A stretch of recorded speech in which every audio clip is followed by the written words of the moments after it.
Afinal, começar a atuar na psicologia por plano de saúde vale a pena ou não vale a pena? Oi, meu nome é Marina Tavares e eu quero ter uma conversa sincera com você. Nessa conversa, nós vamos falar sobre ética e legislação para a prática profissional da psicologia, só que com uma linguagem bem mais simples e descomplicada, para ficar fácil para todo mundo. Porque eu realmente acredito que isso não precisa ser algo difícil e chato. E hoje nós vamos falar se começar por plano de saúde vale a pena ou não. Esse assunto, plano de saúde, sempre aparece pelas minhas redes sociais, sempre aparece como medo ou como dúvida de profissionais que principalmente são recém-formadas ou que estão começando a fazer atendimento em clínica, ou ainda que estão apenas com o desejo de começar a atuar em consultório. Eu mesma comecei atendendo aqui em São Paulo por plano de saúde. Na época, eu esqueci de ver o ano, mas eu acho que foi 2016. Eu não tinha o conhecimento de ética e legislação que eu tenho hoje. Não tinha nem a experiência, nem a segurança e a autonomia profissional que eu tenho hoje. Mas foi a forma como eu encontrei de começar a atuar aqui em São Paulo. Para quem já viu um pouquinho da minha história, já me ouviu falando sobre isso. Eu vim morar aqui em São Paulo sem conhecer praticamente ninguém, sem nenhum contato profissional. E nas minhas pesquisas, a melhor forma que eu encontrei de começar a atuar como psicóloga foi por meio do atendimento voluntário e do atendimento por plano de saúde. Eu ainda cheguei a fazer cartão de visita para divulgar e disponibilizar em alguns locais, mas eu quase não usei e até hoje eu tô jogando esses cartões de visita fora. Na minha prática, eles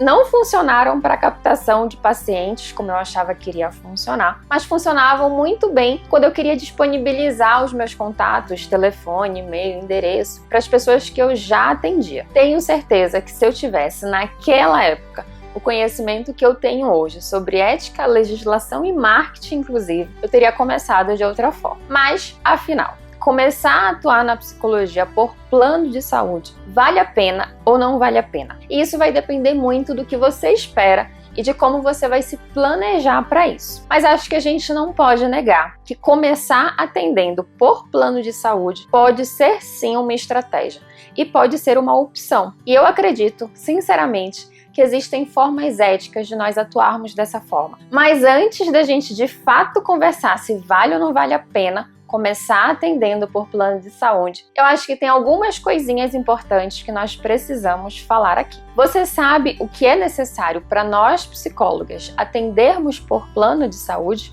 Tudo que eu vou falar aqui é a partir do meu conhecimento sobre ética e legislação e a partir da minha prática profissional. Se você encontrou ou se você conhece outra forma diferente do que eu vou falar aqui, aproveita e compartilha comigo para a gente divulgar essa outra possibilidade para o máximo de psicólogas que for possível. Combinado?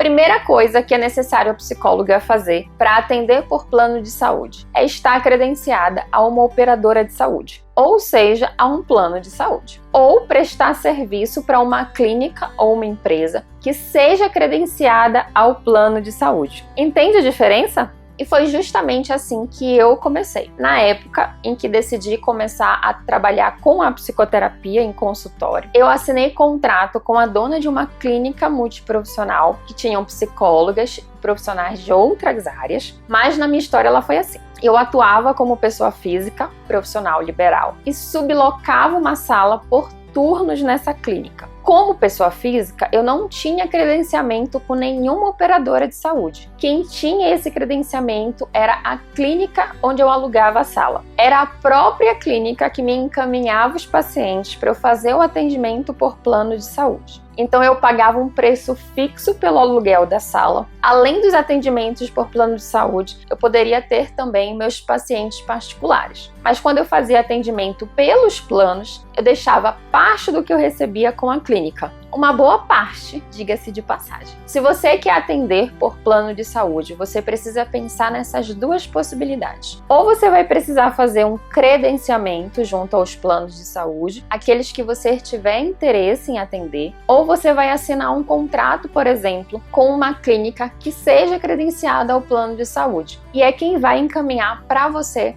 os pacientes, tá certo? Só nesse primeiro tópico a gente já tem alguns cuidados bem importantes que precisam ser ditos. Até onde eu conheço, ainda existem algumas operadoras de saúde que aceitam credenciar profissionais liberais. mas a maioria exige que o profissional tenha CNPJ. A maioria das operadoras credenciam apenas empresas. Essa é a primeira coisa que você precisa verificar. Conhecer as operadoras que você tem interesse em atender e após isso você vai ter que verificar o que é necessário para fazer esse credenciamento, junto ao plano de saúde que você escolher. Vai ter que verificar o que eles exigem de documentação. Você vai precisar saber quais as outras exigências em relação ao credenciamento. O que você precisa fazer e o que você precisa aceitar para conseguir esse credenciamento com plano de saúde. Cada operadora de saúde pode exigir algumas documentações diferentes e podem ter contratos diferentes também. Então você precisa conhecer muito bem como o plano de saúde funciona antes de assinar qualquer contrato, tá bom? No momento em que você decidir com quais operadoras que você quer trabalhar, antes de assinar o contrato, você vai precisar ler o contrato inteiro, do comecinho ao final,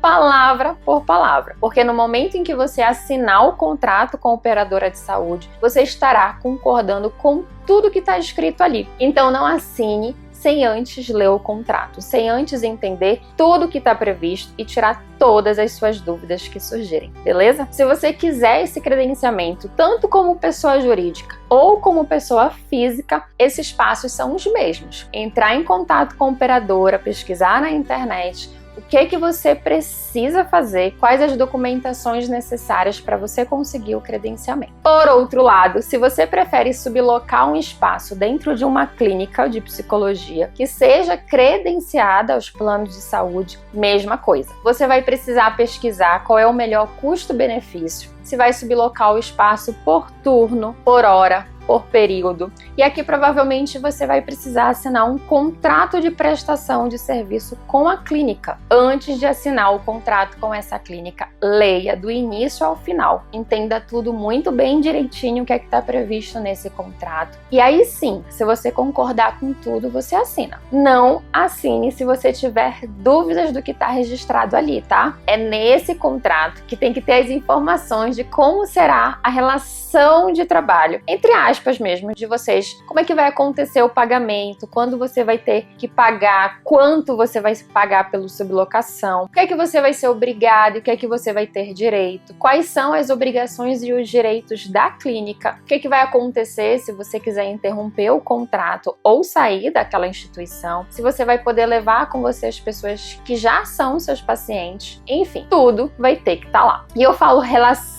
de trabalho entre aspas, porque geralmente não há um vínculo empregatício entre a clínica ou a operadora de saúde ou a clínica e a psicóloga. Ok? Quem é que regulamenta planos de saúde aqui no Brasil? É um órgão chamado ANS. Eu não sei se você já ouviu falar. É a Agência Nacional de Saúde Suplementar. Então, as operadoras de plano de saúde precisam respeitar as exigências desse órgão, que é o órgão máximo em relação à regulamentação de plano de saúde aqui no nosso país, tá bom? Conselho Federal de Psicologia e ANS são órgãos diferentes. Eles podem e eles deveriam trabalhar juntos. Na prática, isso não acontece e acho que é uma das áreas de atuação da psicologia que acaba sendo negligenciada pelo conselho, mas enfim. Mas, por serem órgãos independentes, eles têm regulamentações independentes. O Conselho Federal de Psicologia não regulamenta, não cria legislação, não cria resolução sobre plano de saúde, tá? O Conselho Federal de Psicologia só tem competência legal para criar legislações sobre o exercício profissional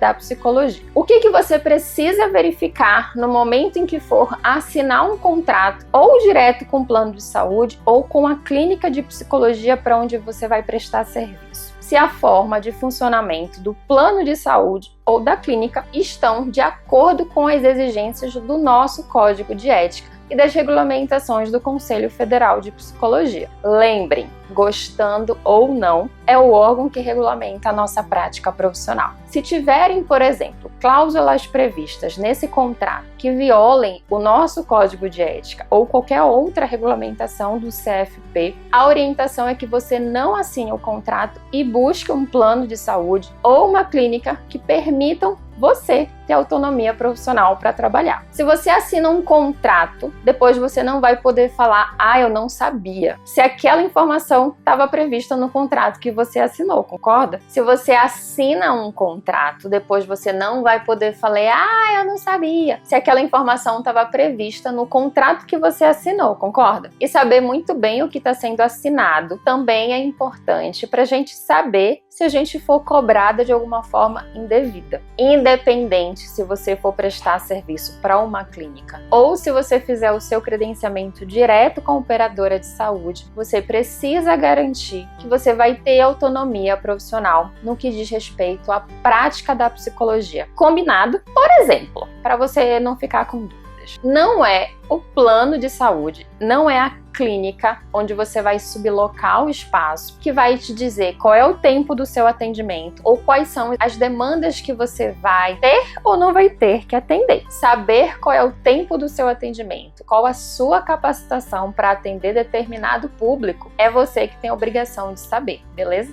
Você precisa ter a autonomia de agendar no horário que você puder, o número de pessoas que você tem condições de atender e a flexibilidade no seu horário de atendimento. O que é muito comum acontecer no caso dos atendimentos por plano de saúde? Altíssima demanda de trabalho e geralmente existem filas e filas enormes de espera, porque a procura é realmente muito grande. E redução do tempo do atendimento em psicoterapia para 30 minutos. Sempre vou lembrar que a psicologia não é feita única e exclusivamente de psicoterapia. Isso vale para atendimento por plano de saúde. Existe, por exemplo, a possibilidade de realizarmos trabalhos em outras modalidades que não apenas e exclusivamente a psicoterapia. O rol de procedimentos da ANS prevê a psicoterapia e a consulta ou sessão por psicólogos, por exemplo. Mas enfim, vamos voltar para a questão do tempo. Como existe essa altíssima procura por atendimento a partir de planos de saúde, é muito comum que as clínicas de psicologia e as psicólogas reduzam o tempo de atendimento em psicoterapia para 30 minutos. E muita gente me pergunta: Mas Marina, eu posso reduzir o tempo de atendimento para 30 minutos? Eu tenho uma fila de espera muito grande. E ultimamente eu tenho devolvido essa pergunta com uma outra. Se fosse um atendimento particular seu, e se você tivesse uma grande fila de espera, você iria reduzir o seu atendimento em psicoterapia para 30 minutos? E gente, sem brincadeira, até hoje, nesses mais de 3 anos trabalhando com ética e legislação, não tive uma psicóloga sequer que me respondesse que sim. Geralmente, a resposta é que se fosse atendimento particular, independente da procura, independente da fila de espera que o consultório tenha, a psicóloga não vai reduzir o atendimento em psicoterapia para 30 minutos. Então, se você não vai reduzir o seu atendimento particular para 30 minutos porque você tem uma fila de espera maravilhosa, por que você vai fazer isso no atendimento por plano de saúde?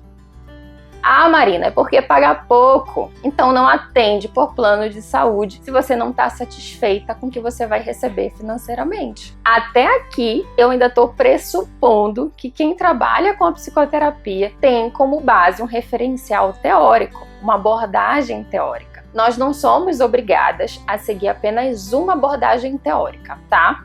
Mas também não podemos, eticamente falando, fazer uma salada de frutas e ter como base 3, 5 abordagens diferentes. Precisamos ter pelo menos uma que vai funcionar como base, como alicerce, como direcionamento da nossa escuta e da nossa observação clínica. Mas podemos, e eu acho que a gente até deve, lançar mão de técnicas de outras abordagens, até porque a nossa abordagem não vai dar conta de tudo. Mas que sejam abordagens que se complementem a partir da nossa atuação profissional, tá bom? Então, se você trabalha a partir de uma abordagem teórica, a partir de um referencial teórico, eu estou pressupondo que você define o tempo de atendimento da sua sessão em psicoterapia, por exemplo, a partir desse referencial teórico e não a partir do grande número de pessoas que estão procurando o seu serviço. E não a partir da gravidade daquele caso. Se chega para você um caso mais grave, você atende em 60 minutos.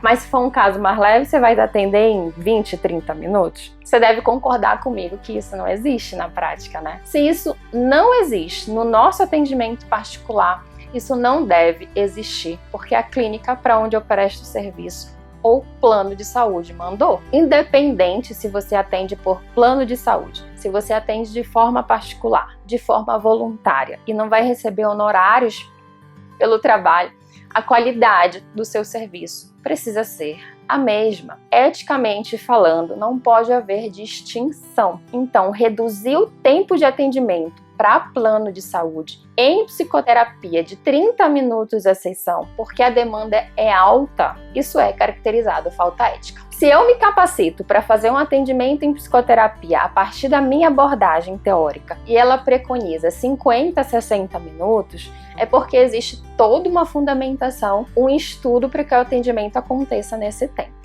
Para a gente começar a falar que um processo de psicoterapia acontece de forma ética, com qualidade técnica, em 30 minutos, a gente vai precisar se dedicar a estudar e pesquisar os benefícios e os prejuízos dessa redução de tempo. E não é pesquisar só no Google, no senso comum, tá? É fazendo pesquisa científica mesmo. Então, antes de você assinar contrato com plano de saúde ou com clínica, se assegure que você terá a autonomia de definir o seu tempo de atendimento a partir da abordagem teórica que você tem como base, não porque a clínica ou o plano de saúde mandou, tá? Se você fizer a sua pesquisa direitinho, antes de fechar contrato com a clínica ou com o plano de saúde, você já vai saber quanto você vai receber pelos atendimentos que realizar a partir das operadoras de saúde. E aí você vai ter que analisar se isso compensa financeiramente para você ou não. Se você decidir trabalhar com planos de saúde, precisa saber qual é o número mínimo de sessão que os planos de saúde são obrigados a cobrir, como é que acontece o reembolso por plano de saúde, o que é que eles cobrem ou não como serviço em psicologia, o que é que o usuário do plano de saúde tem direito ou não tem direito. Mas eu acho que uma coisa é fato: o pagamento dos atendimentos feitos por planos de saúde são abaixo do que nós poderíamos cobrar no atendimento particular. Alguns planos de saúde pagam um pouco melhor, outros pagam muito pior. Eu já vi psicólogas recebendo por atendimento de plano de saúde, por exemplo, menos de R$15. E já vi psicólogas recebendo R$90 a sessão. Mas sim, na prática, financeiramente falando, o que se recebe para atendimento por plano de saúde é um preço abaixo do que poderíamos cobrar no atendimento particular. Então, se você quer começar atendendo por plano de saúde, você precisa começar sabendo disso. Financeiramente falando, não compensa. Para a gente conseguir fazer um atendimento por plano de saúde, conseguir dinheiro para pagar as contas fixas que a gente tem no consultório, independente se você subloca por hora, por período, se o espaço é próprio seu, levando em consideração que existe trabalho para além do atendimento clínico e ainda ter algum lucro, a psicóloga precisaria atender um número muito grande de pacientes por dia e por semana. E é uma questão de tempo. Esse excesso de trabalho com um baixo retorno financeiro, a psicóloga começar a prestar um serviço com péssima qualidade. E eu falo isso porque na minha prática atrapalhou a minha escuta. Se dedicar muito para prestar um serviço com qualidade técnica, com qualidade ética e receber um pagamento muito abaixo do que eu achava que eu merecia, do que eu achava que valia de fato o meu tempo de trabalho, atrapalhou a minha escuta. Eu não conseguia estudar, não conseguia fazer supervisão, porque o que eu recebia não cobria, eu não conseguia pagar a minha supervisão. Foi quando eu me dei conta que eu precisava fazer a transição para o atendimento particular. E quando eu decidi parar de atender na clínica, eu já não atendia mais por plano de saúde, estava só com particular mesmo. Se a gente começa a atender por plano de saúde, por achar que não existe outra opção, o fato de receber pouco pelos atendimentos, de receber um preço que a gente não considera justo pela nossa hora de trabalho, uma hora ou outra vai atrapalhar a qualidade do nosso serviço. vai mexer com a nossa autoestima profissional, autoestima pessoal. Mas existem outras questões que não só a parte financeira. Se você quer começar, por exemplo, a divulgar o seu nome, se você quer começar a ter um fluxo de pacientes que passem a conhecer o seu trabalho, aí pode valer a pena sim. Porque enquanto você não consegue pacientes particulares, você vai conseguindo movimentar a sua agenda profissional com os atendimentos a partir de plano de saúde. Vai conseguindo fazer um trabalho ético, com qualidade técnica.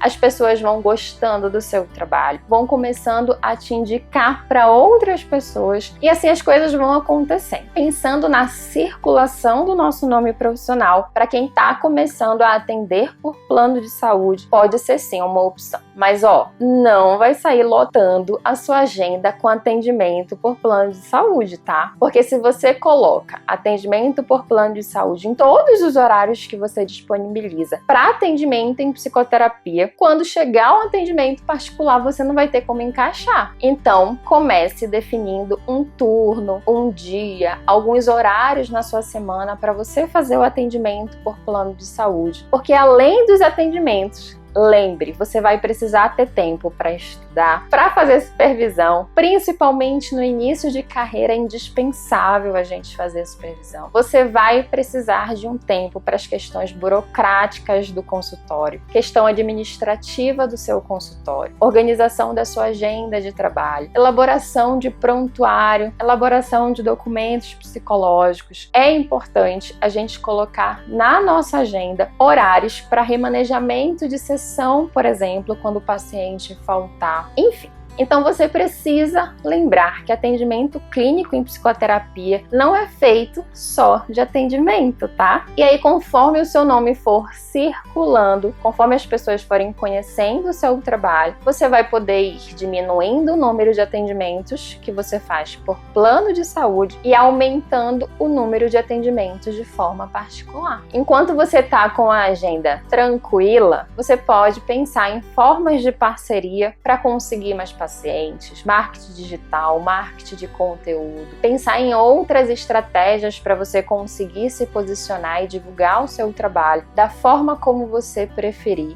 E parar para pensar e organizar essas estratégias vai demandar tempo também. Então, quando você tiver só atendimento particular, a orientação vai ser a mesma em relação a isso. Cuidado para não lotar a sua agenda só com atendimento. Você vai continuar precisando ter tempo para as questões administrativas, para estudar os casos que você vai estar atendendo, para ter a supervisão daqueles casos mais complicados ou sempre que você achar necessário, para elaborar o nosso querido prontuário psicológico, para elaborar material de atendimento para a próxima sessão. Se você atende criança e adolescente, vai precisar ter tempo para orientações de pais e as visitas escolares.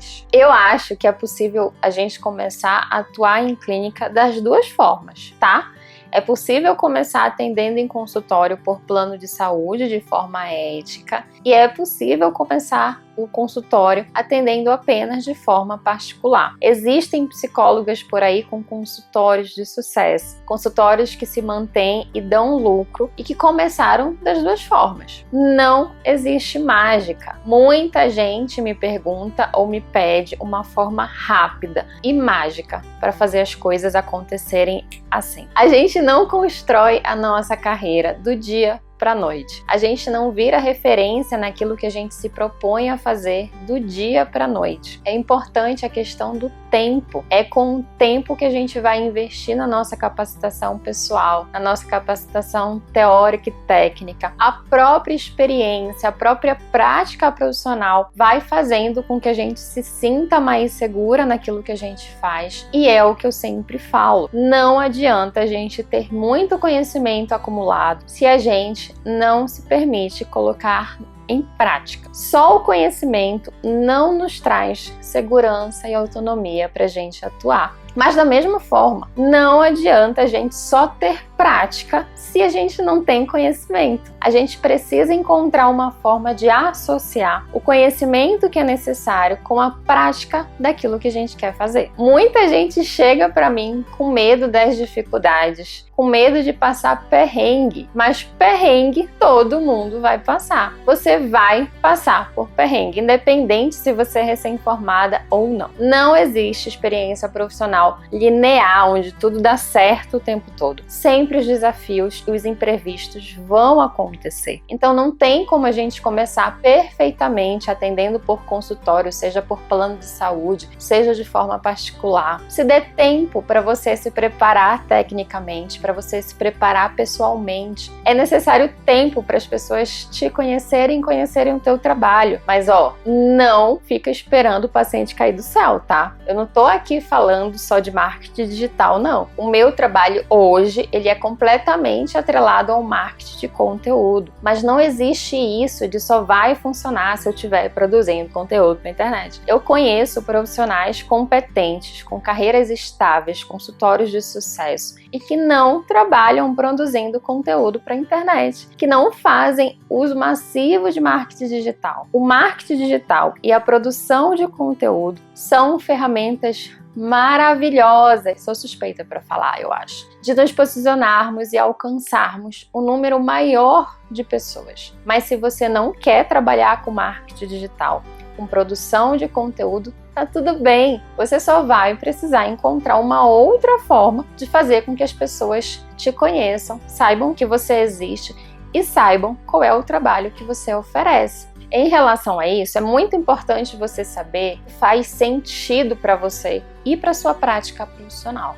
Lembra que a nossa conversa de hoje, assim como todas as outras conversas sinceras que nós já tivemos até aqui, não tem o objetivo de dar conta de tudo que precisa ser conversado. Existem milhares de outras coisas que a gente pode conversar só sobre o nosso assunto de hoje. Mas eu espero que esse conteúdo pelo menos tenha te dado uma luz do que é possível fazer ou até mesmo do próximo passo. E olha só, você vai poder sempre compartilhar alguma experiência ou deixar a sua dúvida aqui nos comentários desse vídeo, que eu posso ou te responder diretamente ou até mesmo produzir mais conteúdo sobre isso. Afinal, isso aqui é uma conversa e eu não quero ficar falando sozinha, tá bom? Se você gostou desse vídeo, não esquece de deixar o seu like para eu produzir mais conteúdo nesse formato. Compartilha com outras psicólogas para me ajudar na divulgação.